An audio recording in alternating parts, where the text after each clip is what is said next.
Good evening, everyone. Catastrophic damage as a deadly EF3 tornado kills 2 people, injures 7, and destroys 25 homes as strong storms pummel the mid-state. I'm Stacey Case live in Lincoln County tonight, where, as you can see, this tornado threw this school bus around like a toy. We have live team coverage tonight. Fox 17's Eric Alvarez tracking flood damage for us. Chief Meteorologist Katie Morgan tracking the current storms as we speak. And my colleague Scott Couch back in the studio wrapping up our flood damage and tornado damage today. Let me start tonight, though, with my colleague Fox 17's John Dunn. John, this was a huge storm. You've been on the ground all day. It was a 2-mile wide tornado. I know, and it ran on the ground for about 15 miles, Stacey. It was actually powerful enough to toss this school bus about 75 yards here in front of South Lincoln Elementary School. A very powerful storm with winds of at least 136 miles an hour. The people who survived it say they are so lucky to be alive.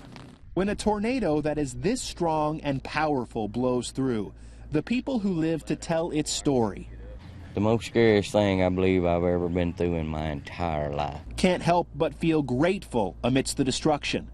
Dane Grissom points out the small space under his porch where he hid and prayed as the tornado passed over. Yeah, I just asked the good Lord not to take my house and let me live one more day, and I'm standing here. Tuesday's sunshine revealed just how awful this storm was. At least 25 homes are destroyed. So many more are damaged. Probably 5 miles back. My stuff is back there. Dana Davis's mobile home blew off its foundation. She lost nearly everything, yet the gratitude remains. If me and my 6-year-old had stayed here, we wouldn't be here today. Sadly, the tornado claimed 2 lives. John and Karen Prince were inside their home when it was hit. Their son, who found their bodies, told us today they were beautiful people. From there, it appears that this thing was approximately 2 miles wide. Lincoln County Sheriff says the tornado cut a diagonal path across the entire county. He says everything along that line is damaged. This tornado spun up and just appeared out of nowhere when you get right down to it. With search and rescue efforts now concluded, the focus now turns toward cleanup. There is so much to do, and reality is setting in. For many, life now starts over. We're all without anything. We've lost everything, our homes, everything. Everything's gone. Tomorrow we expect numerous volunteers will be on the ground here in the Lincoln County area. Some may come by this school where all the windows and doors have been blown out, as you can see. Everyone will have to check in at the Park City Baptist Church. They want to make sure that people who are back here belong back here. They don't want anybody stealing anything out of the homes that were destroyed.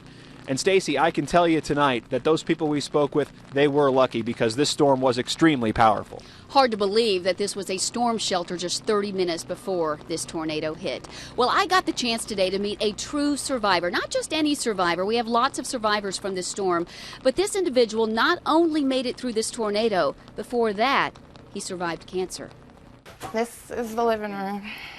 Or was the living room. Rebecca Kuntz doesn't really care about all this stuff. She's just glad her 2 boys made it out alive.